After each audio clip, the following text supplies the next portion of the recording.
tratamentos? Que tipo de tratamentos a gente tem? Então, Ana, tratar incontinência urinária a gente pode dividir em dois grandes grupos, né? O tratamento clínico e o tratamento cirúrgico. O tratamento clínico da incontinência urinária visa fortalecer, né, a musculatura pélvica. Então aí a gente tem as técnicas fisioterápicas, né? Os exercícios perineais, existem algumas técnicas de biofeedback, o estímulo elétrico, os pezinhos dentro da vagina. Todas essas técnicas ajudam a fortalecer o assoalho pélvico e aí, consequentemente, consegue tratar as mulheres, né? Uma outra situação, eu comentei com você que a incontinência urinária exposta tem uma relação direta com o envelhecimento. Então, repor hormônio para essas mulheres auxilia no tratamento clínico dessas mulheres. Então, tratar o envelhecimento através da reposição, utilizar um pouquinho de fisioterapia, é a maneira que a gente tem para tratar essas mulheres. O outro extremo é o tratamento cirúrgico. Então, quando falha o tratamento clínico, né, quando a paciente não adere ao tratamento ou o tratamento não é suficiente, né, o tratamento clínico não é suficiente para tratar uma mulher com incontinência urinária exposta, aí a gente parte para o tratamento cirúrgico. Hoje a gente tem técnicas que possibilitam o retorno dessas mulheres rapidamente às suas atividades habituais. Então são técnicas rápidas, são técnicas que principalmente fazem com que no pós-operatório elas retornem às suas atividades diárias. Existe prevenção? Pois é, existe, né? Se a gente está falando que um dos fatores de risco é o trauma, né? Então um dos tipos de prevenção, né, é você, por exemplo, fazer exercícios físicos. Só que exercícios físicos para o assoalho pélvico. Então contrações, quer dizer, você tem um parto normal, você teve lá o seu bebê pesou 3,7 kg.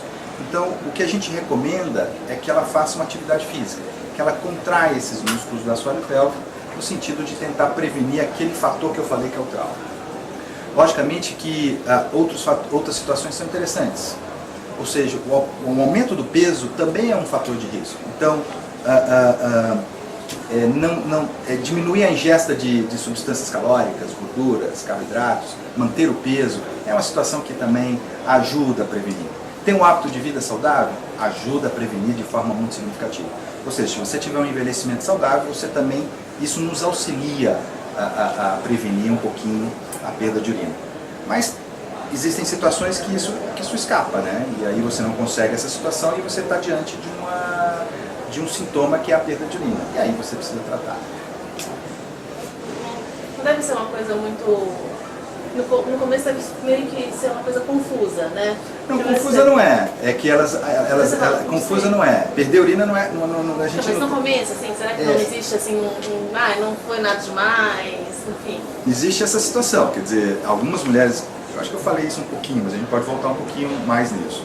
Existem algumas mulheres que acham que perder urina é uma situação que faz parte da vida, né? Se ela perceber que está molhando a calcinha... A partir do momento que ela perceber que ela tossiu, molhou a calcinha, que ela tossiu, perdeu urina na roupa, se ela começar a perceber um cheirinho a mais, um cheiro mais forte de urina, isso é perda de urina e isso precisa ser tratado.